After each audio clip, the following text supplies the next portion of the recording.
ಘನತೆ ಬೆತ್ತ supreme court ಕೆಲವೇ ಕ್ಷಣದ ಮುಂಚೆ ಕೊಟ್ಟಿರುವಂತಹ ಮಹತ್ವದ ತೀರ್ಪು ಅದು ಭಾಷೆ ಜಾತಿ ಧರ್ಮದ ಆಧರಿಸಿ ಮತಯಾಚನೆ ಮಾಡುವಂತಿಲ್ಲ ಅಂತ. ಇದ್ರ ಬಗ್ಗೆ ತಮ್ಮ ನಿಲುವನ್ನ ಸ್ಪಷ್ಟಪಡಿಸೋದಕ್ಕೆ ನನ್ನ ಜೊತೆ ದೂರವಾಣಿ ಸಂಪರ್ಕದಲ್ಲಿ ಹೈಕೋರ್ಟ್ನ ನ್ಯಾಯವಾದಿಗಳಾದಂತಹ ಸನ್ಮಾನ್ಯ ಶ್ರೀ ವಿಕ್ರಮ್ ಫಡ್ಕೆ ಅವರು ದೂರವಾಣಿ ಸಂಪರ್ಕದಲ್ಲಿದ್ದಾರೆ. ಸರ್ ನಮಸ್ಕಾರ. ಸರ್ ನಮಸ್ಕಾರ. ಈ ವಿಚಾರದ ಬಗ್ಗೆ ನಿಮ್ಮ ನಿಲುವು ಏನು ಸರ್? ಸುಪ್ರೀಂ ಕೋರ್ಟ್ ಏನ್ ತೀರ್ಪು ನೀಡಿದೆ ಅನ್ನೋದು ಕೂಲಂಕುಷವಾಗಿ ನೋಡಿದ ಮೇಲೆ ನಾವು ಅದ್ರ ಬಗ್ಗೆ ಹೇಳಬಹುದು. ಆದ್ರೆ ನೀವು ತೋರಿಸ್ತಾ ಇರುವಂತ ಏನು ಮಾಹಿತಿ ಅಥವಾ ನಾವು ಮೀಡಿಯಾದಿಂದಾನೇ ತಿಳ್ಕೊಳ್ಬೇಕು ಇವಾಗ. ಆಮೇಲೆ ಜಡ್ಜ್ಮೆಂಟ್ ಬಂದ್ಮೇಲೆ ಓದಿ ಅದ್ರ ಬಗ್ಗೆ ಇದನ್ ಮಾಡಬಹುದು. ಇದ್ರೊಳಗೆ ಎರಡು ವಿಷಯ ಇದೆ. 1995 ಒಂದು ಜಡ್ಜ್ಮೆಂಟ್ ಬಂದಿತ್ತು. ಏನಂದ್ರೆ ಹಿಂದುತ್ವ ರಿಲಿಜಿಯನ್ ಹೌದೋ ಅಲ್ವೋ ಅಂತ. ಆವಾಗ ಸುಪ್ರೀಂ ಕೋರ್ಟ್ ಹಿಂದುತ್ವ ಅನ್ನೋದು ರಿಲಿಜಿಯನ್ ಅಲ್ಲ, ಅದು ಒಂದು ಜೀವನ ಪದ್ಧತಿ. ಅಂದ್ರೆ ಹಿಂದುತ್ವನ ಒಂದು ಜಾತಿಗೆ ಒಂದು ರಿಲಿಜಿಯನ್ ಅಂತ ಇಂಗ್ಲಿಷ್ ನಲ್ಲಿ ಏನ್ ಕರಿತೀವಿ ಅದಕ್ಕೆ ಸಮೀಕರಣ ಮಾಡೋದಕ್ಕಾಗೋದಿಲ್ಲ. ಆದ್ದರಿಂದ ಅದನ್ನ ಹಿಂದುತ್ವದ ಬಗ್ಗೆ ಮಾತಾಡಿದ್ರೆ ಅದು ಎಲೆಕ್ಷನ್ಸ್ ನಲ್ಲಿ ಅದರಿಂದ ವೋಟ್ ಕೇಳ್ದಂಗ ಆಗೋದಿಲ್ಲ, ಮತ್ತೆ ಜಾತಿ ಹೆಸರು ಮೇಲೆ ಕೇಳ್ದಂಗ ಆಗಲ್ಲ ರಿಲಿಜಿಯನ್ ಹೆಸರಿನಲ್ಲಿ ಅನ್ನೋದು ತೀರ್ಪಿದೆ. ಹಿಂದುತ್ವ ರಿಲಿಜನ್ ಹೌದೋ ಅಲ್ವೋ ಅದ್ರ ಬಗ್ಗೆ ಈ ಜಡ್ಜ್ಮೆಂಟ್ ನಲ್ಲಿ ಏನು ಹೇಳಿಲ್ಲ. ಆದ್ರಿಂದ ಹಿಂದುತ್ವದ ಮೇಲೆ ವೋಟ್ ಕೇಳಬಹುದು ಕೇಳಬಾರದು ಅನ್ನೋದು ಇದ್ರೊಳಗಿಲ್ಲ ಈ ಜಡ್ಜ್ಮೆಂಟ್ ನಲ್ಲಿ. ಮೊದಲನೇದು, ಯಾಕಂದ್ರೆ ಸುಪ್ರೀಂ ಕೋರ್ಟ್ ಇದನ್ನ ಚರ್ಚೆ ಮಾಡ್ಬೇಕಾದ್ರೆ ನಾವು ಆ ಪ್ರಶ್ನೆಗೆ ಹೋಗಲ್ಲ, Hindutva way of life religion ಅನ್ನೋದ್ರ ಬಗ್ಗೆ ಅಂತ ಮೊದಲೇ ಸ್ಪಷ್ಟಪಡಿಸ್ಬಿಟ್ಟಿದೆ. ಎರಡನೇದು ಏನು ಅಂದ್ರೆ ನೀನ್ ಈ ಜಾತಿ ನಾನ್ ಆ ಜಾತಿ, ಇದ್ರ ಮೇಲೆ ನಾನ್ ಈ ಕ್ಯಾಂಡಿಡೇಟ್ ಈ ಜಾತಿಯವನು ಅಥವಾ ನೀವೆಲ್ಲ ಈ ಜಾತಿಯವರು ನನಗೆ ಓಟ್ ಕೊಡಿ ಈ ತರ ಕೇಳಬಾರ್ದು ಅನ್ನೋದು ಈ ಜಡ್ಜ್ಮೆಂಟಿನ ಸಾರಾಂಶ ಇರಬಹುದು ಅಂತ ನನಗನ್ಸುತ್ತೆ. ಅಷ್ಟಾದ್ರೂ ಪರವಾಗಿಲ್ಲ. ಅಲ್ಲ, ಈಗ ನೋಡಕ್ ಹೋದ್ರೆ ಅದು ಹಾಗೆ ಇದೆ. ಅಂದ್ರೆ ಜಾತ್ಯತೀತವಾದವನ್ನ ಸುಪ್ರೀಂ ಕೋರ್ಟ್ ಎತ್ತಿ ಹಿಡಿದಿದೆ ಈ ಮೂಲಕ ಅಂತ ಅನಿಸ್ತಾ ಇದೆ ನಮ್ಗೆ. ಹೌದು, ಅಂದ್ರೆ ಜಾತಿ ಹೆಸರಿನಲ್ಲಿ ಓಟ್ ಕೇಳಬಾರದು. ಓಕೆ, ಮತ್ತು ಭಾಷೆ ಹೆಸರಿನಲ್ಲೂ ಕೂಡ ಭಾಷೆ, ಪ್ರಾಂತ, ಬಣ್ಣ ಇದು ಯಾವ್ದ್ರ ಮೇಲೂ ನಮ್ಮ ಸಂವಿಧಾನದಲ್ಲಿ ಡಿಸ್ಕ್ರಿಮಿನೇಟ್ ಅಥವಾ ತಾರತಮ್ಯ ಮಾಡಬಾರದು ಅನ್ನೋದು ಸಂವಿಧಾನದಲ್ಲಿ ಮೊದಲಿಂದ ಇರುವಂತದ್ದು. ಅದು ಯಾವಾಗ್ಲೂ ಎತ್ತಿ ಹಿಡಿದಿದೆ ಸುಪ್ರೀಂ ಕೋರ್ಟ್. ಅದ್ರೊಳಗೆ ಏನ್ ಎರಡು ಮಾತಿಲ್ಲ. ಆದ್ರೆ ಇದ್ರೊಳಗೆ ಇನ್ನೊಂದು ವಿಷಯ ನಾವು ಚರ್ಚೆ ಮಾಡ್ಬೇಕಾಗಿದೆ. ಏನು ಅಂದ್ರೆ ಜನರು ಸುಪ್ರೀಂ ಕೋರ್ಟ್ ಇದ್ರೊಳಗೆ ದೇವರು ಮತ್ತೆ ಮನುಷ್ಯನ ಸಂಬಂಧ ಆಂತರಿಕವಾದ್ದು ಅಂತ ಹೇಳಿದೆ. ಅದ್ರೊಳಗೂ ಎರಡನೇ ಮಾತಿಲ್ಲ. ಆದ್ರೆ ನಮ್ಮ ದೇಶದಲ್ಲಾಗ್ಲಿ ಬೇರೆ ಯಾವುದೇ ದೇಶಗಳಲ್ಲಾಗ್ಲಿ ಆಚರಣೆಗಳು ಇದೆಲ್ಲವೂ ಪಬ್ಲಿಕ್ ಅಲ್ಲೇ ನಡೆಯುವಂಥವು. ಮನೆಯಲ್ಲಿ ಏನು ಪೂಜೆ ಇದೆಲ್ಲ ನಡೆಯುತ್ತೆ, ಹಾಗೆ ಪಬ್ಲಿಕ್ ನಲ್ಲೂ ನಾವ್ ಎಷ್ಟೊಂದು ಇದನ್ನ ನೋಡ್ತೀವಿ. ಏನಂತಾರೆ, ಧಾರ್ಮಿಕ ಆಚರಣೆಗಳು ಪಬ್ಲಿಕ್ ಅಲ್ಲಿ ನಡೆಯುತ್ತೆ. ಹೌದು. ಮತ್ತೆ ಈ ಆಚರಣೆಗಳು ದೇವಸ್ಥಾನಗಳು, ಮಸೀದಿಗಳು, ಚರ್ಚ್ಗಳು ಇವೆಲ್ಲ ಪಬ್ಲಿಕ್ ಅಲ್ಲೇ ಇರುವಂಥವು, ಬರೀ ನಮ್ಮ ಮನೆಗಳಲ್ಲ. ಕರೆಕ್ಟ್. ಈ ತರದ್ದೆಲ್ಲ ವಿಷಯಗಳು ಬಂದಾಗ ಎಲೆಕ್ಷನ್ ಅಂದ್ರೆ ಬರೀ ಸರ್ಕಾರ ನಡೆಸೋದು ಅಷ್ಟೇ ಅಲ್ಲ, ಸರ್ಕಾರಕ್ಕೆ ಜನರ ಎಲ್ಲ ಜೀವನದ ಎಲ್ಲ ಇದ್ರ ಮೇಲೂ ಅದಕ್ಕೊಂದು ಸರ್ಕಾರದ್ದು ಒಂದು ಗಮನ ಇರುತ್ತೆ. Sir Vikram Phadke sir, I just want to ask you, ಈಗಾಗಲೇ ಇದುವರೆಗೆ ನೋಡಿದಂತ ಎಲ್ಲ ಚುನಾವಣೆಗಳು ಕೂಡ ಜಾತಿಯ ಆಧಾರದ ಮೇಲೆ, ಧರ್ಮದ ಆಧಾರದ ಮೇಲೆ, ಭಾಷೆಯ ಆಧಾರದ ಮೇಲೆನೆ ವೋಟ್ ಕೇಳೋದಾಗ್ಲಿ ಅಥವಾ ಕ್ಯಾಂಡಿಡೇಟ್ ನಿಲ್ಲಿಸೋದಾಗ್ಲಿ, ಅಂದ್ರೆ ಜನಪ್ರತಿನಿಧಿಗಳು ಬರೋದಾಗ್ಲಿ, ಇವೆಲ್ಲವೂ ಕೂಡ ಹಾಸು ಹೊಕ್ಕಾಗಿ ನೋಡ್ಬಿಟ್ಟಿದ್ದೀವಿ ನಾವು. ಸಂವಿಧಾನದಲ್ಲಿ ಇದೇ ನಿಜ, ಆದ್ರೆ ಯಾವುದು ಕೂಡ ಅನುಷ್ಠಾನಕ್ಕೆ ಬಂದಿಲ್ಲ. ಬಟ್ ಈ ಮೂಲಕ ಈಗ ನ್ಯಾಯಾಧೀಶರ 7 ಮಂದಿ ನ್ಯಾಯಪೀಠ ಏನಿತ್ತು ಅದರಲ್ಲೇ ಒಬ್ಬರ 4 ಜನರಿಗೆ ಒಲವಿದೆ, ಇನ್ನು 3 ಜನರಿಗೆ ಒಲವಿಲ್ಲ. ಏನಿದು ತಪ್ಪು? ಯಾಕೆ ಹಿಂಗ್ ಮತಯಾಚನೆ ಮಾಡಿದ್ರೆ ತಪ್ಪೇನು ಅಂತ ಅವರೇ ಪ್ರಶ್ನೆ ಮಾಡಿದ್ದಾರೆ. ಇದು ಜನಸಾಮಾನ್ಯರಲ್ಲಿ ಅಥವಾ ಬೇರೆ ಇನ್ಯಾವುದೇ ಬೇರೆ ಭಾಗದಲ್ಲಿ ಕೂಡ ಇದನ್ನ ಅನಲೈಸ್ ಮಾಡ್ಬೇಕಾದ್ರೆ ಇದನ್ನ ಹೇಗೆ ಟ್ರೀಟ್ ಮಾಡ್ಬೇಕು ಅಂತ? ಅಲ್ಲ, ಟ್ರೀಟ್ ಮಾಡೋದು ಹೇಗೆ ನೋಡಿ, 7 ಜನರ ಪೀಠದಲ್ಲಿ 4 ಜನರು ಒಂದು ಹೇಳಿದ್ದಾರೆ ಅಂದ್ರೆ ಮೆಜಾರಿಟಿ ಮೇಲೇನೆ ಅದು ಆಗುವಂಥದ್ದು. ಆ ಜಡ್ಜ್ಮೆಂಟ್ ಅಲ್ಲಿ ಏನ್ ಹೇಳಿದೆ ಅದೇ ಸಿಂಧು.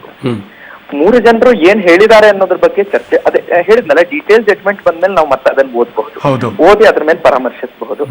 ಒಂದು, ಇದ್ರೊಳಗೆ ಎಲೆಕ್ಷನ್ ನಿಂತಾಗ ಜಾತಿಯ ಆಧಾರದ ಮೇಲೆ ಒಬ್ಬನ ಕ್ಯಾಂಡಿಡೇಟ್ ಅನ್ನು ನಿಲ್ಸೋದು, ಅದ್ರ ಮೇಲೆ ಮತ ಕೇಳೋದು ತಪ್ಪಾದ್ರೂನು ಈ ಜಾತಿಗೆ ಈ ತೊಂದರೆ ಆಗಿದೆ, ಆ ಭಾಗದ ಜನರಿಗೆ ಹೀಗಾಗಿದೆ, ಈ ಭಾಷೆಗೆ ಹಿಂಗ್ ತೊಂದರೆ ಆಗಿದೆ. ಈಗ ನಾವು ಕನ್ನಡದೇ ಒಂದು ವಿಷಯ ತಗೊಳ್ಳೋಣ. ಕನ್ನಡದ್ದು ಈಗ ಮೊನ್ನೆ ತಾನೇ ನಾವು ನೋಡಿದ್ವಿ, ನೀಟ್ ಒಳಗೆ ಕನ್ನಡನೇ ಇಲ್ಲ ಅಂತ ನಮ್ಮ ರಾಜ್ಯ ಸರ್ಕಾರನೇ ಬರೆದು ಕೊಟ್ಬಿಟ್ಟಿದೆ, ಬೇಡ ನಮ್ಗೆ ಅಂತ. ಈಗ ಮುಂದೆ ಯಾವ್ದೋ ಒಂದು ಪ್ರಾದೇಶಿಕ ಪಕ್ಷ ನೋಡಿ ಹೀಗ್ ಮಾಡ್ತು ಈ ಸರ್ಕಾರ, ಇದು ಕನ್ನಡದ ಬಗ್ಗೆ ಇದ್ರ ಬಗ್ಗೆ ಚಿಂತನೆ ಇಲ್ಲ ಅಂತ ಹೇಳಿ ಈ ಸರ್ಕಾರ ಇಂಥದ್ದು ಬೇಡ ನಮಗೆ ಅಂತ ಕೇಳೋದು ತಪ್ಪ ಅಲ್ವಾ? ಅದಕ್ಕೆ You mean to say- election ಅಂದ್ರೆ ಜನರು ತಮ್ಮ ಅಭಿಪ್ರಾಯವನ್ನ ಮುಕ್ತವಾಗಿ 5 ವರ್ಷಕ್ಕೊಂದ್ಸಲಿ ಚಲಾಯಿಸಬಹುದು. ಆವಾಗ ಮುಕ್ತ ಚರ್ಚೆಗಳಾಗಬೇಕು. ಹಾ, ಅಂದ್ರೆ ಇದನ್ನ ಅನುಷ್ಠಾನಕ್ಕೆ ತರುವುದಕ್ಕೆ ಮುಂಚೆ ಹಲವಾರು ಇದರ ಹಿಂದಿರುವಂತಹ ಗೊಂದಲಗಳಿಗೆ ಪರಿಹಾರ ಸಿಗಬೇಕು ಅಂತ ನೀವು ಫೀಲ್ ಮಾಡ್ತೀರಿ? ಅಲ್ಲ, ಬರೀ ಗೊಂದಲಗಳು ಯಾವಾಗಲೂ ಇರ್ತವೆ, ಅದಕ್ಕೆ ಪರಿಹಾರಗಳು ಕಂಡುಕೊಳ್ತಾನೆ ಹೋಗ್ಬೇಕಾಗತ್ತೆ. ಮನುಷ್ಯ ಅಂದ್ಮೇಲೆ ಇರೋ ತೊಂದರೆಗಳಿದ್ದೇ ಇರ್ತವೆ, ಅದ್ರೊಳಗಲ್ಲ. ಆದ್ರೆ ಈ ಆಧಾರದ ಮೇಲೆ ನಾನು ಈ ಜಾತಿಯವನು ನನಗೆ ಓಟ್ ಕೊಡಿ ಅಂತ ಕೇಳಬಾರ್ದು. ನಾನು ಈ ಜಾತಿಯವನು, ನಾನು ಈ ಭಾಷೆಯವನು, ಸೊ ಕನ್ನಡಿಗರೆಲ್ಲ ನನಗೆ ಓಟ್ ಕೊಡಿ, ತಮಿಳರೆಲ್ಲ ಇನ್ನೊಬ್ರಿಗೆ ಓಟ್ ಕೊಡಿ, ಈ ತರ ಕೇಳೋದಲ್ಲ. ಆದ್ರೆ ಎಷ್ಟೋ ಜನ ಈಗ ನೋಡಿ, ಕನ್ನಡದ ಬಗ್ಗೆ ಅಥವಾ ಯಾವುದೋ ಒಂದು ಭಾಗದ ಜನರಿಗೆ ತಮ್ಮ ಅಲ್ಲಿ ಒಂದು ಡೆವಲಪ್ಮೆಂಟ್ ಆಗ್ಬೇಕು ಈ ವಿಷಯದವಾಗಿ ಕನ್ನಡದ್ದೇ ಅಂತ ಇಟ್ಕೊಳ್ಳೋಣ. ಆ ಥರದಲ್ಲಿ ಆಗ್ಬೇಕು ಅಂದ್ರೆ ಮುಕ್ತವಾಗಿ ಎಲೆಕ್ಷನ್ ನಲ್ಲಿ ಚರ್ಚೆ ಆಗ್ಬೇಕಲ್ವಾ? ಬಟ್ ಈ ದುರ್ಬಳಕೆ, ಈ ಮಹತ್ವದ ತೀರ್ಪಿನಿಂದ ದುರ್ಬಳಕೆಗಳು ಕಡಿಮೆ ಆಗುತ್ತೆ ಅಂತ ನಿಮ್ಗೆ ಅನ್ಸುತ್ತಾ ಸರ್? ದುರ್ಬಳಕೆಗಳು ಕಮ್ಮಿ ಆಗ್ಬೇಕು, ದುರ್ಬಳಕೆಗಳು ನಿಂತು ಹೋಗ್ಬಿಡ್ಬೇಕು, ಆದ್ರೆ ಬಳಕೆನೇ ಆಗ್ಬಾರ್ದು. ಅಂದ್ರೆ ದುರ್ಬಳಕೆಗೂ ಬಳಕೆಗೂ ವ್ಯತ್ಯಾಸ ಇದೆ. ಮುಕ್ತವಾದ ಚರ್ಚೆ ಆಗ್ಬೇಕು, ಫ್ರೀಡಮ್ ಆಫ್ ಎಕ್ಸ್ಪ್ರೆಷನ್. ಎಲೆಕ್ಷನ್ ಅನ್ನೋದು ಒಬ್ಬ ಮತದಾರನ ಫ್ರೀಡಮ್ ಆಫ್ ಎಕ್ಸ್ಪ್ರೆಷನ್. 5 ವರ್ಷಕ್ಕೊಂದ್ಸಲಿ ನಾನು ನನ್ನ ಇದನ್ನ ಎಕ್ಸ್ಪ್ರೆಸ್ ಮಾಡ್ತೀನಿ, ನನಗೆ ಯಾರು ಬೇಕು ಅನ್ನೋದು. ಇದು ಒಂದು ಡೆಮೋಕ್ರಸಿನಲ್ಲಿ ಬಹಳ ಮಹತ್ವವಾದ ಅಂಗ. ಚರ್ಚೆನೇ ಆಗ್ಬಾರ್ದು ಅಂದ್ರೆ ತಪ್ಪು ಅಲ್ವಾ? ಆಧಾರದ ಮೇಲೆ ಓಟ್ ಕೇಳೋದು ಬೇರೆ. ಇದ್ರ ಬಗ್ಗೆ ಚರ್ಚೆ ಮಾಡೋಣ, ನಮ್ ಕನ್ನಡದ ಸ್ಥಿತಿ ಬಗ್ಗೆ ಚರ್ಚೆ ಮಾಡೋಣ. ನಮ್ ದೇಶದಲ್ಲಿ ಇವತ್ತು ನೋಡಿ, ಇಡೀ ಪ್ರಪಂಚದಲ್ಲಿ ಇಸ್ಲಾಮಿಕ್ ಭಯೋತ್ಪಾದನೆ ಬೇಕಾದಷ್ಟಾಗಿದೆ. ಇದ್ರ ಬಗ್ಗೆ ಚರ್ಚೆನೆ ಮಾಡಬಾರ್ದು ಅಂತಂದ್ರೆ ತಪ್ಪಾಗೋದಿಲ್ವಾ? ಹಾಗಾದ್ರೆ ಜನರು ನನ್ಗೆ ಬರೀ ರಸ್ತೆ ಮಾಡ್ಕೊಡು, ಅದು ಇದು ಮಾಡ್ಕೊಡು ಅನ್ನೋದು ಅಷ್ಟಕ್ಕೆ ಸೀಮಿತವಾಗ್ಬೇಕಾ? ಸರ್, ಈ ಸುಪ್ರೀಂ ಕೋರ್ಟ್ನ ಈ ಮಹತ್ವದ ತೀರ್ಪೇನಿದೆ, ಇದನ್ನ ಅನುಷ್ಠಾನಕ್ಕೆ ತರಬೇಕಾದವರು ಅಗೈನ್ ಆ ಸರ್ಕಾರದ ಕರ್ತವ್ಯ, ಮತ್ತು ಅದನ್ನ ಅನುಷ್ಠಾನಕ್ಕೆ ತರಬೇಕು, ಮತ್ತು ಜನ ಕೂಡ ಅದನ್ನ ಅರ್ಥ ಮಾಡ್ಕೋಬೇಕು. ಡು ಯು ರಿಯಲಿ ಫೀಲ್ ಈ ತರದ ಮಹತ್ವ ತೀರ್ಪು ಬಂದಾಗ, ಈಗಾಗಲೇ ಇದು ಸಂವಿಧಾನದಲ್ಲಿ ಇದೆ ಕೂಡ, ಬಟ್ ಅದ್ರ ಯಾವುದೇ ರಾಜಕೀಯ ಪಕ್ಷಗಳಾಗ್ಲಿ, ನಾಯಕರಾಗ್ಲಿ, ಜನಪ್ರತಿನಿಧಿಗಳಾಗ್ಲಿ ಇದನ್ನ ಅನುಷ್ಠಾನಗೊಳಿಸಬೇಕು ಅಥವಾ ಇದನ್ನ ಮಾಡಬೇಕು ಅನ್ನೋ ಆಲೋಚನೆ, ಚಿಂತನೆ ಮತ್ತು ಮನಸ್ಥಿತಿ ಅದು ನಿಜವಾಗ್ಲೂ ಇದೆ ಅಂತ ಭಾವಿಸ್ತೀರಾ ವಿಕ್ರಮ್ ಫಡ್ಕೆ ಸರ್? ಕಾರ್ಯರೂಪಕ್ಕೆ ತರಬೇಕಾಗಿರುವಂತದ್ದು ಜನರ ಸಂವೇದನಶೀಲತೆ ಹೇಗಿದೆ, ಅವ್ರ ಬುದ್ಧಿಮಟ್ಟ ಹೇಗಿದೆ, ಮತ್ತೆ ಅವರ ನ್ಯಾಚುರಲ್ ಇನ್ಕ್ಲಿನೇಷನ್ಸ್ ಯಾವ್ದ್ರೊಳಗಿದೆ ಅನ್ನೋದ್ರ ಮೇಲೆ ಆಗುತ್ತೆ. ಈಗ ಅಕ್ಷರಶಃ ಪ್ರತಿಯೊಂದು ಪಾಲನೆ ಆಗುತ್ತೆ ಆಗಲ್ಲ ಅನ್ನೋದು ಜನರ ಮೇಲೆ ಬಿಟ್ಟಿರೋಂಥದ್ದಿರುತ್ತೆ. ಆದ್ರಿಂದ ಕಾನೂನಲ್ಲಾದ್ರೂ ಇರಬೇಕು, ಅದು ಮಾಡಿದ್ದಾರೆ ಇದೆ. ಆದ್ರೆ ಮುಕ್ತವಾದ ಚರ್ಚೆಗೆ ತಡೆ ಹಾಕ್ಬಿಟ್ರೆ ಈ ಜಡ್ಜ್ಮೆಂಟ್ ಅಷ್ಟ್ರ ಮಟ್ಟಿಗೆ ಈ ಜಡ್ಜ್ಮೆಂಟ್ ಸರಿ ಹೋಗದೆ ಇರಬಹುದು ಅಂತ ನನಗನ್ಸುತ್ತೆ. ಆದ್ರೆ ಜಡ್ಜ್ಮೆಂಟ್ ಪೂರಾ ಓದ್ಬೇಕು. ಆ 3 ಜನ ಜಡ್ಜಸ್ ಇದಕ್ಕೆ ಡಿಸೆಂಟಿಂಗ್ ಏನ್ ಹೇಳಿದ್ದಾರೆ ಅದನ್ನು ನಾವು ಓದಿ ಆಮೇಲೆ ಪರಾಮರ್ಶೆ ಮಾಡೋದು ಒಳ್ಳೇದು ಅನ್ಸುತ್ತೆ. Right, thank you so much sir.